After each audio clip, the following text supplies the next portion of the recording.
નમસ્કાર, mid day ન્યૂઝમાં આપનું સ્વાગત છે. હું છું અક્ષય. તો ચોમાસાને લઈને સૌથી પહેલા સમાચાર. કેરળમાં ચોમાસાની વિધિવત રીતે શરૂઆત થઈ ગઈ છે. 4 દિવસ મોડું પહોંચ્યું છે ચોમાસું. સામાન્ય રીતે 1 જૂને ચોમાસું કેરળમાં એન્ટ્રી મારી લેશે, જ્યારે 15 થી 19 જૂન આસપાસ ચોમાસું ગુજરાત પહોંચી શકે છે.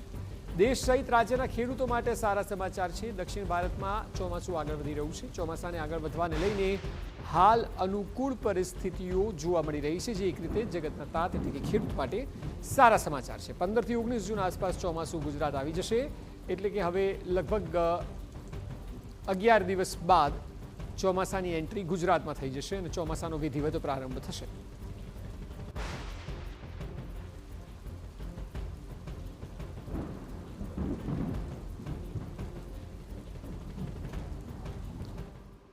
તો કેરળથી જે પ્રકારે ચોમાસાએ દસ્તક કરી છે તેનું બિગ વોલ પર જે હવામાન ખાતાએ દેશનો મેપ જાહેર કર્યો છે તે આપણે બતાવીએ અને આપણે સમજાવવાનો પ્રયત્ન કરીએ.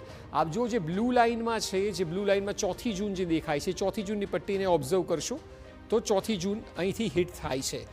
જે દર વર્ષે સરખામણી જે રેડ છે તે એવરેજ છે, અને સિવાય બ્લુ લાઇન જે છે તે બ્લુ લાઇનમાં 4 જૂનની પટ્ટીને ફોલો કરો તો આપને ખ્યાલ આવશે કે 4 જૂનમાં એન્ટર સાઉથ ઇન્ડિયામાં થઈ ગયું છે. જે 30 મે 3 જૂનની પણ કમ્પેરિઝન છે કે જે ત્યારે એ સમયે નીચેથી લાઇન જઈ રહી છે અને હવે 4 જૂનથી લાઇન અપ ઉપર આવી છે. એટલે ચોમાસાએ વિધિવત રીતે એન્ટ્રી કરી લીધી છે.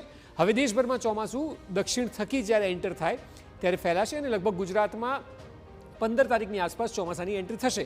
એવરેજ જે છે દર વખતે જે 1 જૂને જોવા મળે છે, 5મી જૂને, 10મી જૂને એ પ્રકારના વેવ્સ બતાવ્યા છે જે રેડ લાઇનમાં છે, પરંતુ બ્લુ લાઇન જે છે તે આ વખતની છે 16-17 મેથી ચાલુ થાય છે, ત્યાંથી 4 જૂન એટલે કે આજની તારીખે જ્યારે કેરળમાં એન્ટ્રી કરી છે ત્યારે આ બ્લુ લાઇન છે અને આ બ્લુ લાઇનને ફોલો કરવા પર સમજાશે કે દક્ષિણમાં તેણે એન્ટ્રી કરી લીધી છે. હવે 5મી જૂનની આ એવરેજ રેડ લાઇન છે એટલે ધીરે ધીરે ચોમાસું ઉપર જશે.